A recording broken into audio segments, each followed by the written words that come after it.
يخبئ لغزاً أم إنه مجرد مهووس؟ رفعت، الدولفين غريب الأطوار.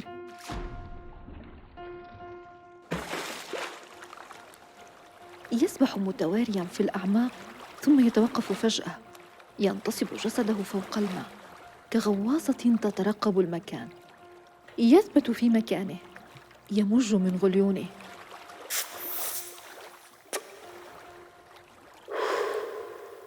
ويحدق في البعيد كأنه يلمح شيئاً ما، ثم يستدير، يرفع نظره إلى الشمال ويحدق من جديد، وبعد دقائق يتحرك بموازاة الشاطئ كأنه ينزح على عجلتين تدوران في قاع البحر، ويتوقف ليعيد الكرة من جديد.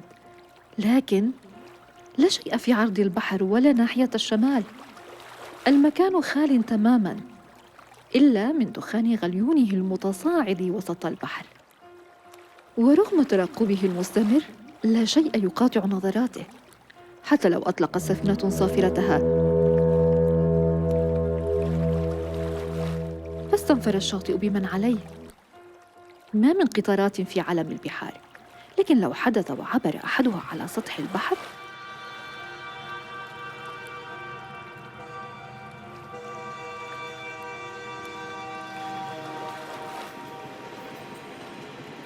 لن يلتفت. هو لغز الشاطئ والبحر معا، وعلامة المكان الغريب. وبين الحين والآخر يستدير بوجهه إلى الشاطئ ويحدق تجاهنا. أينظر إلينا؟ هل يرانا؟ لا، بل إن نظره يعبر بنا دون اكتراث. لابد أن هناك ما يشد انتباهه في أقصى اليابسة.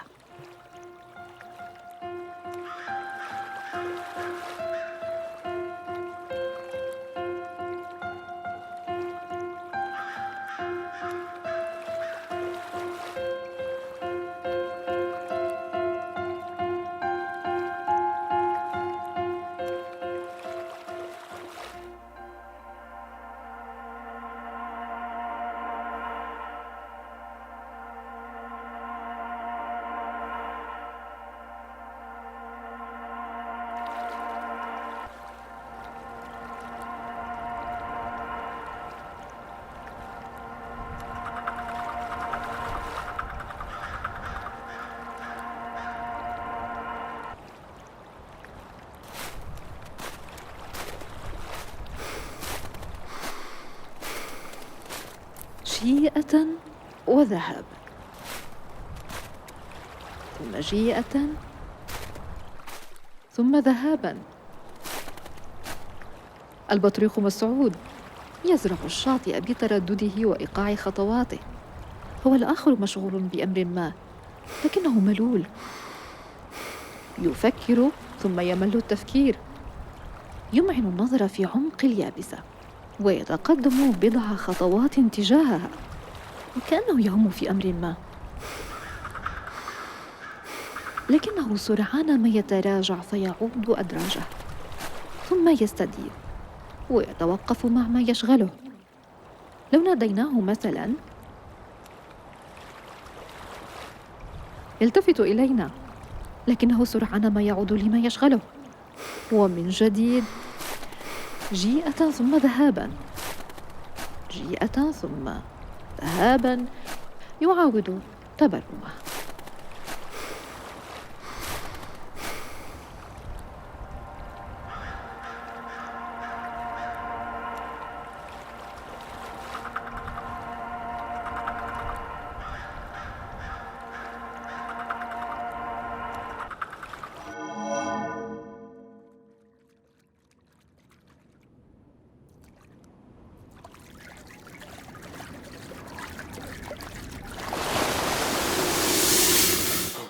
أريد قدمي.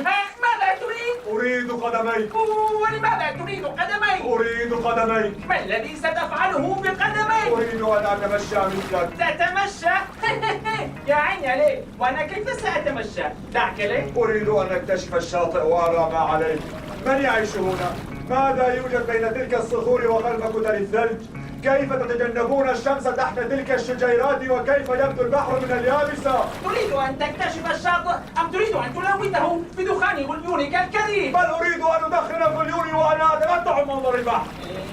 رفعت مسعود! رفعت مسعود!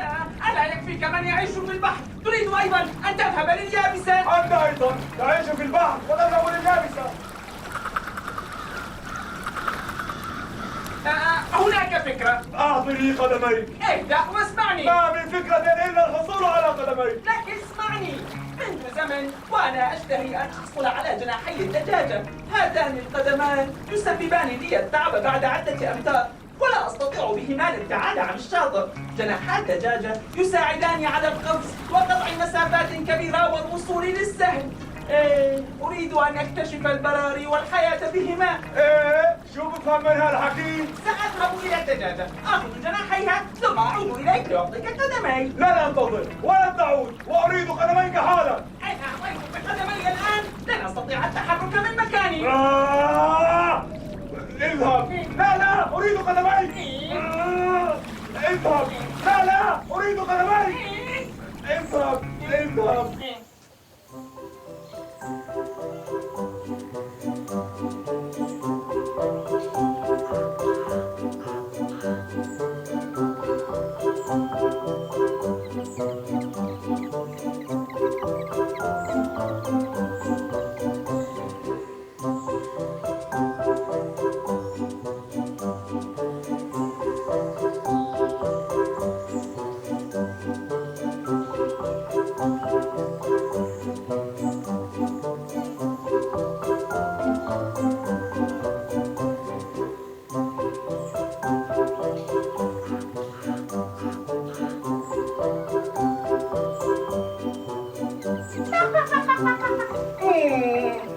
ألا تملين من كثرة الجلوس؟ فالأمل هو أكرهه، لكن ما العمل؟ لقد انحنى ظهري من الجلوس وتيبست ساقاي وجناحي يؤلماني. في المرات السابقة لم يحدث معي ذلك، لكن هذه المرة تعب جسمي. ولماذا لا تنهضين؟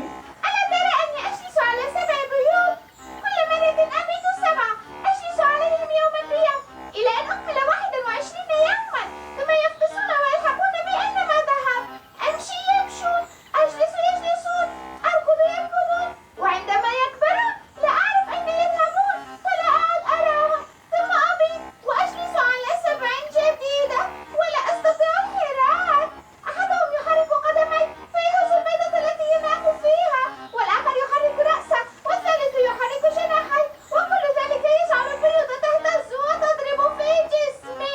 سئمت ذلك، 7 وراء 7 وراء 7، وعندما يفطسون لا أستطيع الحركة بعيدا من كثرة لحاقهم بي. مرة كنت 8 وكان الفرخ الثامن أجمل واحد بين إخوته، مع أن جميعهم يأخذون مني جمال. أعلم أنهم يأخذون منك الجمال، لكن ما رأيك أن أريحك من عبء جناحيك وألمهما طالما أنك لا تستخدميهما لكثرة جلوسك؟ ماذا؟ وكيف سأبدو بلا جناحين؟ بالتأكيد ستزدادين رشاقة وينقص وزنك. ما زلت رشيقة وخفيفة الوزن. انظر. سمعت سياحي هو الأجمل بين الدجاجات. عندما كنت صغيرة كنت أصيح وكانوا يقولون سياح بدرية أرق من صوت العصافير. ليست العصافير فقط بل الغربان أيضا. نعم، أرقت من صوت الغربان. هل سمعت سياحي مرة ثانية؟ اسمع.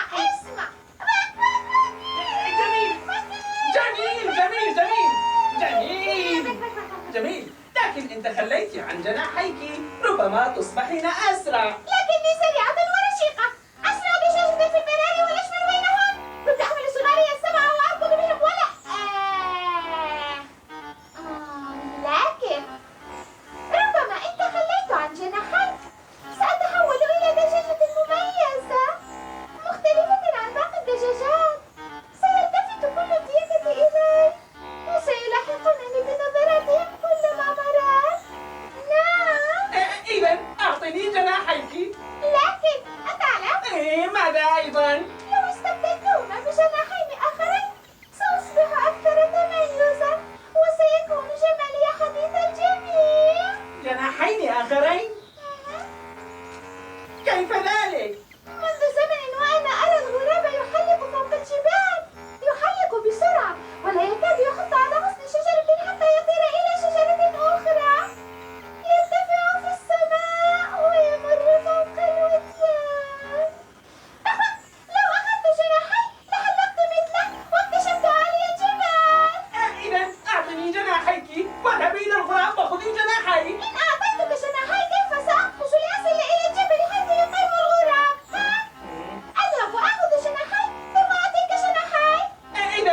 اذهبي فورا. لا أستطيع. لماذا؟ ألا ترى أني أجلس على 7 بيوت؟ إن تركتها ستموت الفراخ من الضرب. عندما تفحص أذهب. اذهبي وأنا سأجلس على البيوت. أنا كيف؟ الهوي.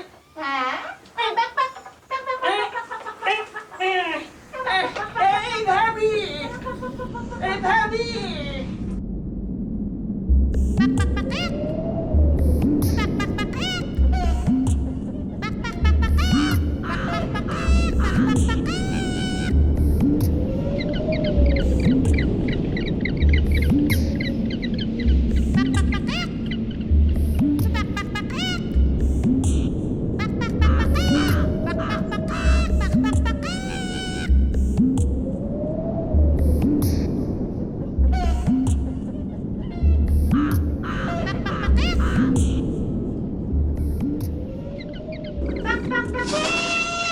ماذا تريدين؟ بيض يا السماء تحت البطريق.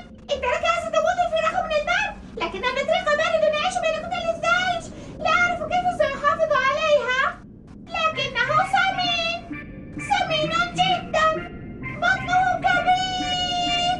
لابد أن نعطيها بعض الدفء حتى تفقس وتخرج الفراخ وتلحق بي من مكان إلى مكان، ومن مكان إلى مكان، من دلة إلى دلة. أجلس وتجلس، أقف وتقف، وعندما أكل تطلب الماء، وعندما أشرب تطلب الطعام، وبعد أن تكبر تذهب. لا أعرف أين تذهب لكنها تبقى على نفس السقف، لكني أبقى وحيدة. ثم أبيض وأجلس على سبع جديدة لأني أستطيع تدفئتها، لأن جسمي دافئ ليس كالبطريق البارد. وماذا يفعل البطريق على البيوت؟ ثم ما الذي تريدينه مني؟ ولماذا تركت البيوت تحته طالما أنه بارد؟ البطريق، البيوت، الجناحان. هذان الجناحان لا يمكناني من الطيران. أقفز بهما بضعة أمتار وأسقط. ثم لماذا الجناحان دون طيران؟ وكلما وقفت على تلة أظن أنني سأطير. أفردهما وأقفز، أرفرف ثم أسقط. جناحاتي غشاشان يوهماني دائما أنني سأطير، فأجرب وأسقط. مرة سقطت على ديك غريب وبدأ يصيح بي، ومرة سقطت فوق القط وهدم جزء منه، ومرة سقطت فوق البيوت وكدت أن أكسرها. ليست نفس البيوت بل غيرها. ماذا إن كنت أدافعها كل يوم لأن جسمي دافئ ليس كالبطريق البارد. بحبح. وكيف يمكن أن أساعدك؟ أريد جناحين. ماذا؟ أريد جناحين كي أطير مثلك وأحلق فوق الجبال. وأنا بما أطير؟ بذيلي؟ تطير. ألا ينبت مكانهما جناحان جديدان؟ ينبت. لا ينبت. لا ينبت. أو ربما أنت غراب. ألا تطير الغربان إلا بجناحين؟ ربما تطير أو لا. هل تظنين أنك الوحيدة التي تريد أن تذهب لمكان آخر؟ هل تظنين أنك الوحيدة التي تريد أن تطير؟ لا، البطريق يريد أن يأخذ جناحي ليقفز في السهول، وقد أخبرني أن الدولفين يريد قدمين ليكتشف الشاطئ الثلجي. وأنا أيضا. لكنك تطير وتحلق. لا ينقصك شيء. تمتلك ما لا يمتلكه الجميع. لا يمر بي هذان الجناحان. رغم وجودهما أريد شيئا آخر. نعم، أحلق فوق البحر كما أحلق أعلى الجبال، وأرى سطحه المتلألئ من السماء، لكني لا أعرف ما الذي يخبئه ذلك السطح. أريد أن أغوص إلى أعماقه وأرى ماذا يوجد هناك، من يعيش، كيف هي الحياة بالأعماق. والجناحان؟ اجلبي لي زعانف الدولفين ليعطيك جناحي على الفور. زعانف الدولفين؟ زعانف الدولفين. زعانف الدولفين. زعانف الدولفين. زعانف الدولفين. زعانف الدولفين. زعانف الدولفين. زعانف الدولفين.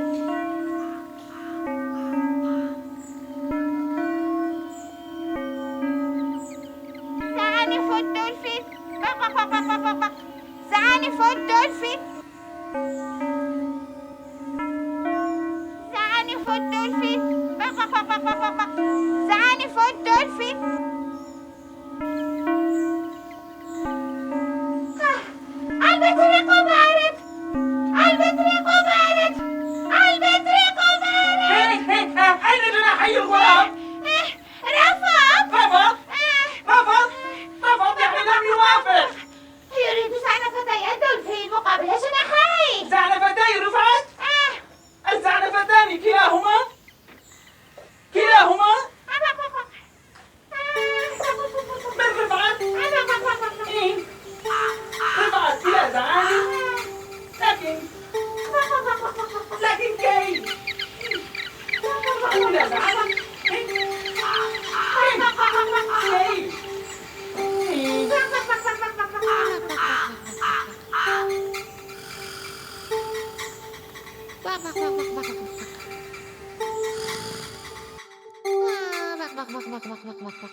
يعطيني الزعنفتين؟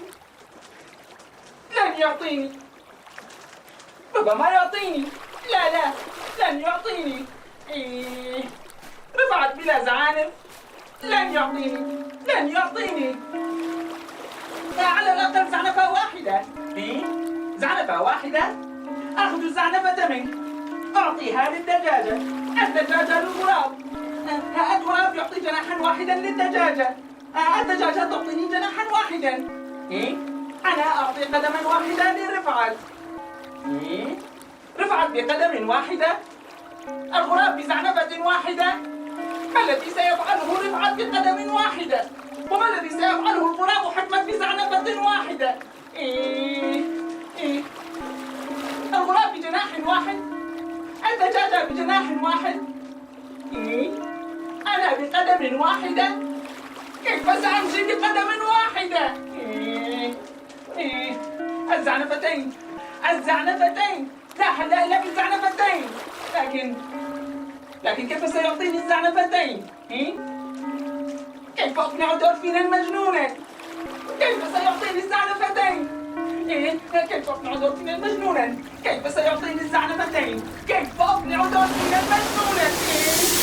أعطني قدمي. ماذا تريد؟ أعطني قدمي. ولماذا تريد قدمي؟ أعطني قدمي.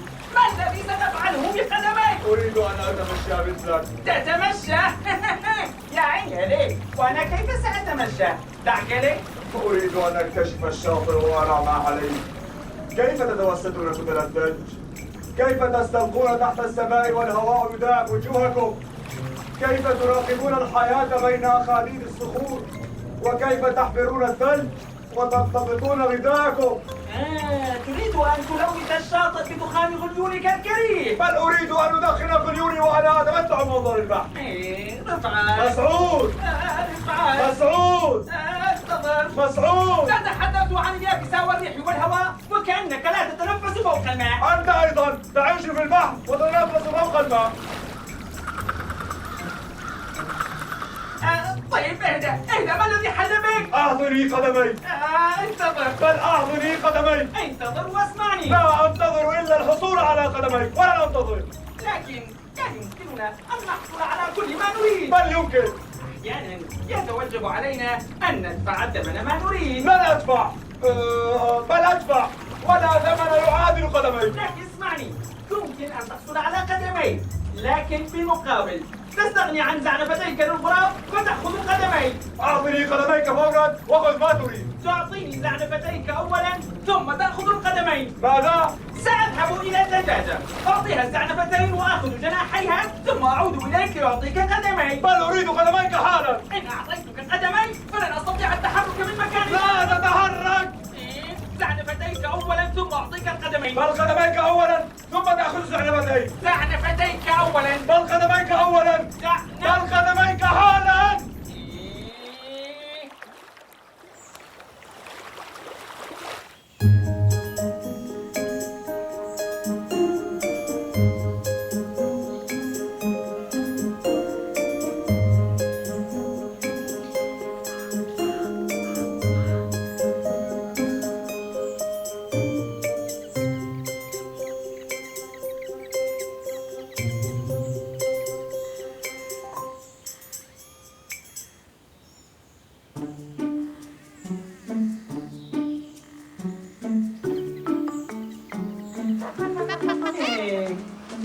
ألم تتعبي من كثرة الجلوس؟ بل أتعب وأكرهه، لكن ما العمل؟ لقد انحنى ظهري من الجلوس وتيبست ساقاي وجناحي يؤلماني. في المرات السابقة لم يحدث معي ذلك، لكن هذه المرة تعب جسمي. كم تبقى لك على هذه البيوض؟ 7 أيام لتفقس البيوض السبع. أو ربما 6 5 4. لا أتذكر. كل يوم أحسبها وأنسى. كل مرة أبيض 7 وراء 7 وراء 7. تفقس البيوض السبع بعد 7 أيام وتخرج الفراخ السبع وتلحق بي أينما ذهب. أجلس يجلسون، أقف يقفون، أمشي يمشون، وعندما يكبرون لا أعرف أين يذهبون. ثم أبيض وأجلس على 7 جديدة. سأمت لأنك سأنت ذلك، لكن ما رأيك أن تكون هذه المرة مختلفة؟ مختلفة؟ كيف مختلفة؟ إحساس جديد وحياة جديدة. حياة جديدة؟ تخيلي أن تقفز البيوت فتتحررين من جلوسك عليها، ثم تجدين جناحين جديدين بانتظارك. جناحين جديدين؟ جناح الغراب؟ جناح حكمة؟ لكن ذلك يتطلب منك شيئا. ماذا؟ تعطيني جناحيك الآن ثم تحصلين لاحقا على جناحي الغراب. وماذا حل بسنفتي رفعت؟ رفض وكاد أن يلتهم قدمي. اتهمهما؟ اتهمهما؟ وكيف أتيت إليك بلا قدمين؟ ألا تمشي في الطريق إلا بقدمين؟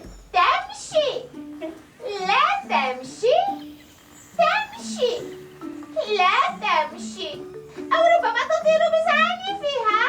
تطير لا تطير لا تطير. لا تطير. لا تطير، بل تريد فقط أن تقفز، ولكي تقفز تعطيني جناحيك فأعود لرفعتي، أعطيه القدمين وأعود إليك بزعنفتيه، تعطيهما للغراب وتحصلين على جناحي.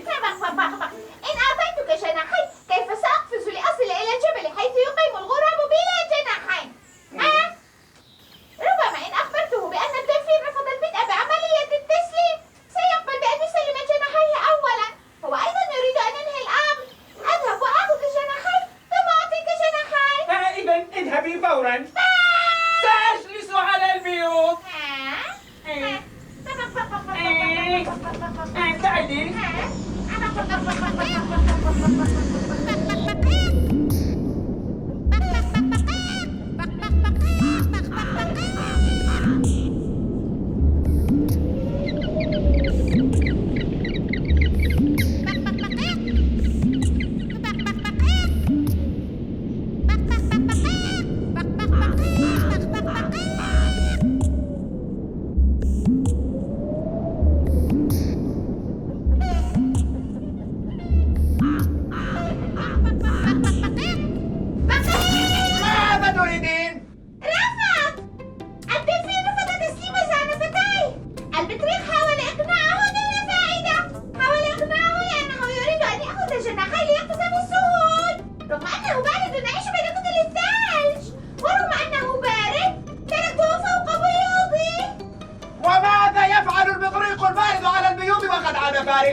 ثم ما الذي تفعلينه عندي دون الزنفتين؟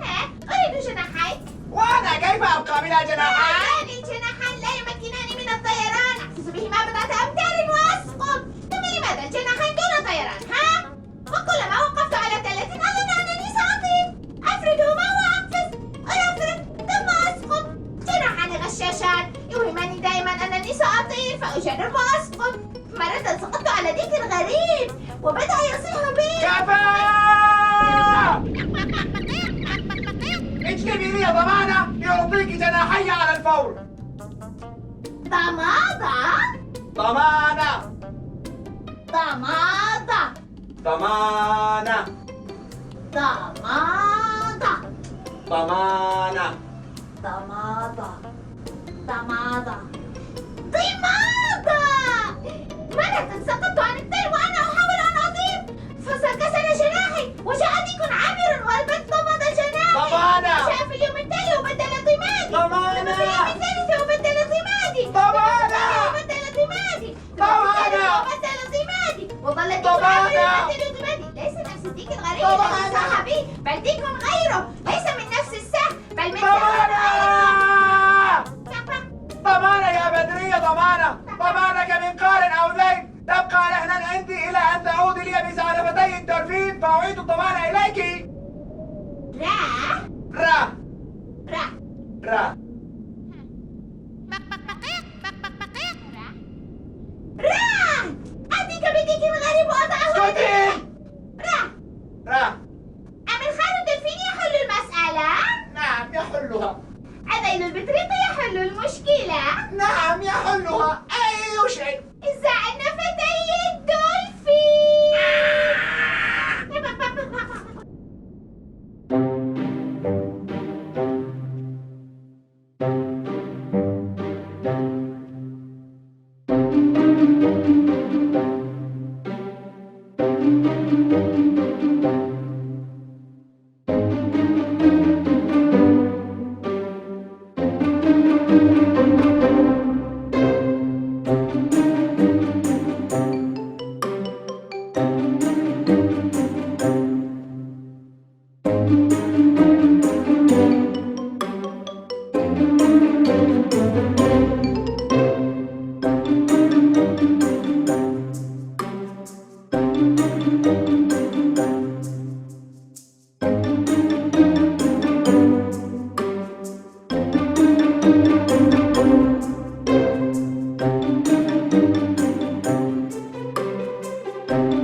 أعيد جناحي الغراب.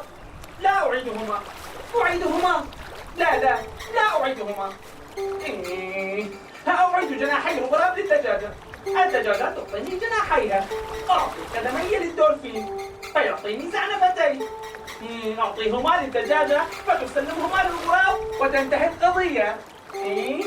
تنتهي القضية. لكن ماذا لو أعادتهما الدجاجة الحمقاء للغراب؟ ماذا لو أعادتهما للغراب؟ أترك جناحي مع الدولفين وأخذ زعنفتيه فأسلمهما للدجاجة. الدجاجة تعطيهما للغراب وتعود، ثم أخذ جناحي الغراب من الدولفين فأعطيهما للدجاجة فتعطيني جناحيها وأعطي قدمي للدولفين. لكن الدولفين لن يقبل تسليم زعنفتيه ما لم يحصل على قدميه. ماذا أفعل؟ أعيد جناحي الغراب. لا حل إلا باستعادة جناحي الغراب منه. لا حل إلا باستعادة الجناحين. أعيد جناحي الغراب للدجاجة. لا أعيدهما. لا أعيدهما. لا أعيدهما. فتسلمهما الحمقاء للغراب. ولماذا تسلمهما الحمقاء للغراب؟ لا أعيد جناحي. لا أعيدهما. أعيدهما. لا أعيدهما. أعيدهما. لا أعيدهما. لكن ماذا لو رفض الدولفين تسليم الجناحين؟ ماذا لو رفض؟ الآن سأريكم ما سأفعل.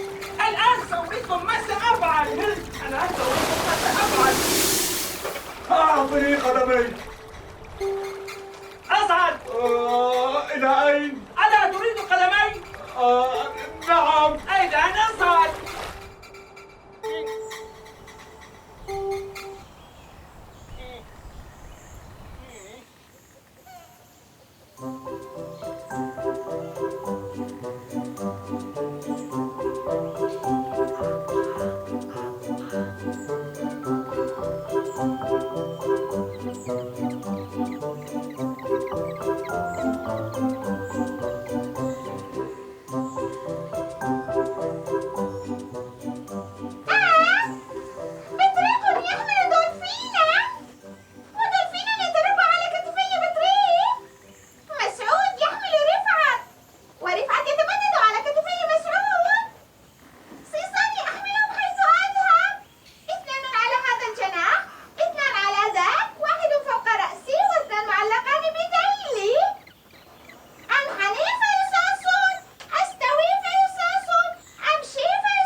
اوكي؟ ايه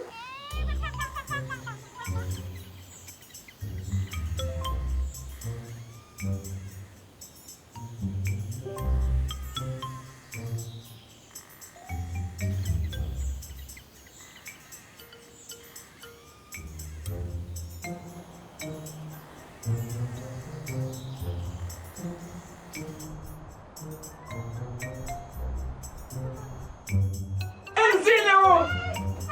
ايه هو سبب أريد المشكلة. قدميك لو فقط. أعطاني أريد قدميك حالا. لا أنتظر ولا أسمع ولا أريد إلا الحصول على كلما طلبت تعهدا هي الناس أن ينتهي بقدمي. لقد انتهى وما زالت ولا ندخل غيوني لا ندخل غيوني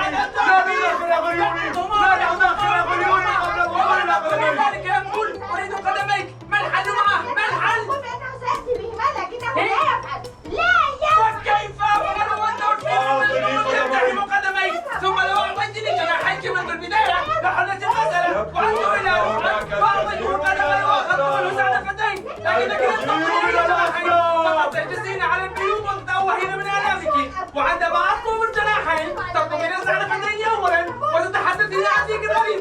ديك غريب جاء وديك غريب زاح. ديك غريب جاء وديك غريب زاح. أين هو؟ ليس رفعت بل الديك. ثم لو قبل ذلك الدولفين المجنون. الآن تعطوني جناحي ثم أحملكم إلى الشاطئ وهناك نقوم بعملية التبادل بما يرضي الجميع.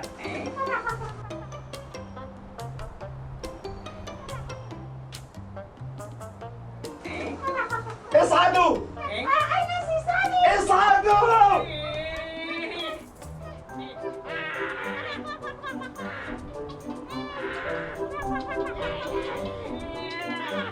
يا لك من غراب الجميل.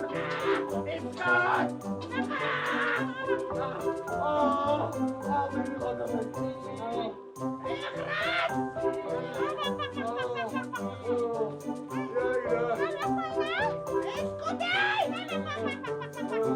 يا بدرية لماذا تتحدثين كثيرا؟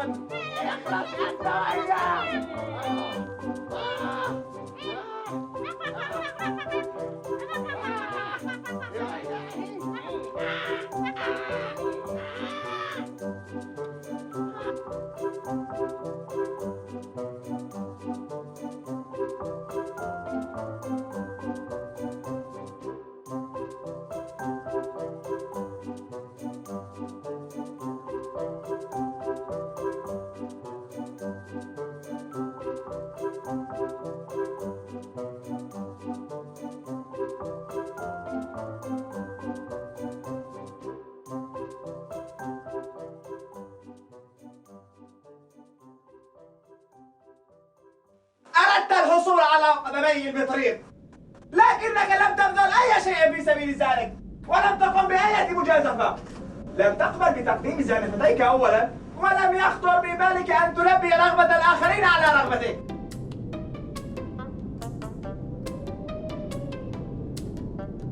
تريدين جناحين لكنك لم تسبقي رغبة الآخرين على رغبتك ولم تكوني جادة حتى بالوصول إليهما. وعندما حصلت عليهما سرعان ما أضعتيهما.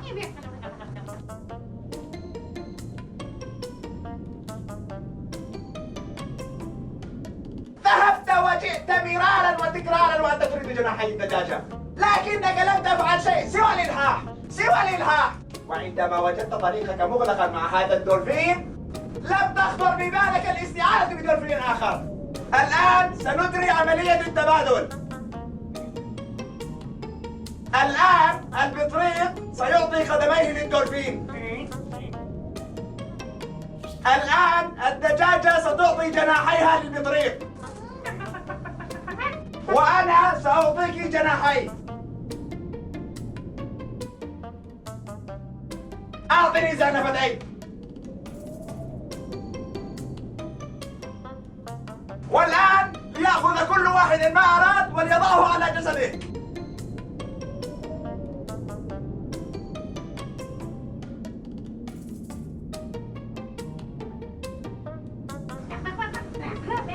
لقد تم الاتفاق. والآن لنحيي أعلامنا الوطنية. الدولفين أولا.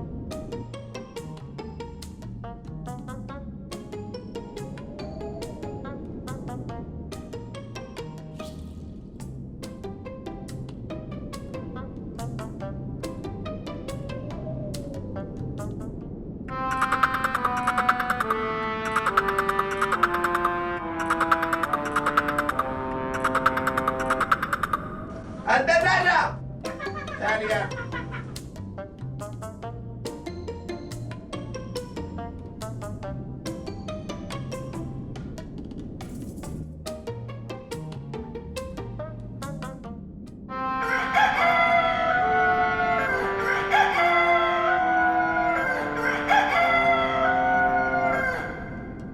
البطريق إلي.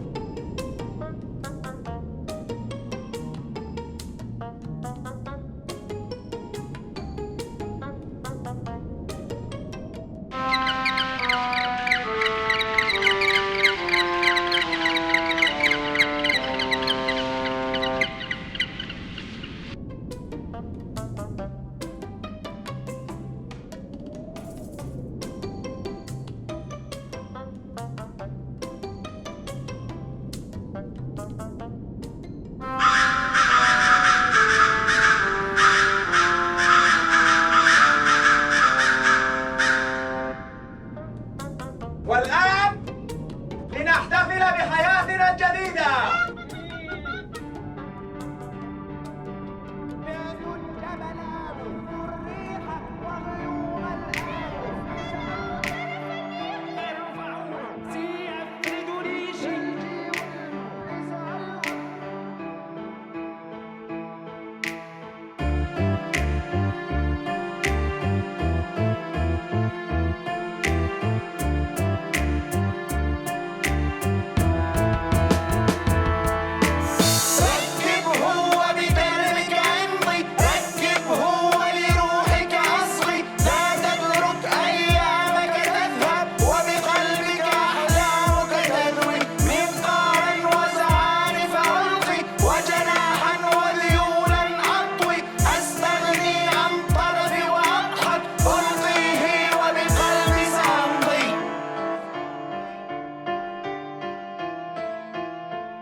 ساقي. زعنفتي. الخضر نال من ساقي. هذا الجناح يؤلمني. لا بل هذا جناحي. هكذا تؤلم الزعانف. لم أكن أعلم أن الأجنحة تؤلم لهذه الدرجة. ساعدوني لأتنفس، ما زلت أختنق. لهذه الدرجة صخور اليابسة قاسية، لقد كسرت ساقي. أيمكن لأحدكم أن يضمد لي جناحي أو يقومني ظهري. أيمكن أن تنزع الأشواك من رأسي؟ كنت أختنق. غراب فوق الجبال يختنق؟ ما الذي يحدث؟ بل تحت الماء. سقطت من أعلى السماء. ما الذي أخذك للأعماق؟ وصلت القاع، لم أحظى بما يكفي من الوقت لأخرج وأتنفس. الصخور اليابسة مختلفة عن صخور البحر. السقوط والتدحرج على اليابسة القاسية مختلف عن السقوط بين ندى الثلج. الأعماق كلها ألوان. ما كل تلك الألوان؟ أردت لمسها لكنني لم أستطع، كنت أختنق. أحجار وأصداف ومرجان. مرجان وردي وأحمر وأزرق، والأسماك حمراء وصفراء وزهرية. السماء زرقاء والغيوم نجر بيضاء. كلما اقتربت من واحدة جذبتني غيمة أخرى، وعندما أتعب أسترخي على قمة أو على غصن شجرة أعلى الجبال. وتحت أشجار السهل أسراب من النمل تخط التراب، وديدان ملونة تحوط جذور الأشجار. وبين صخور الشاطئ أحجار ملونة وجذوع يابسة.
ربطت بين الأربعة علاقة ودية، وبدأوا بتعلم لغات بعضهم بعضاً.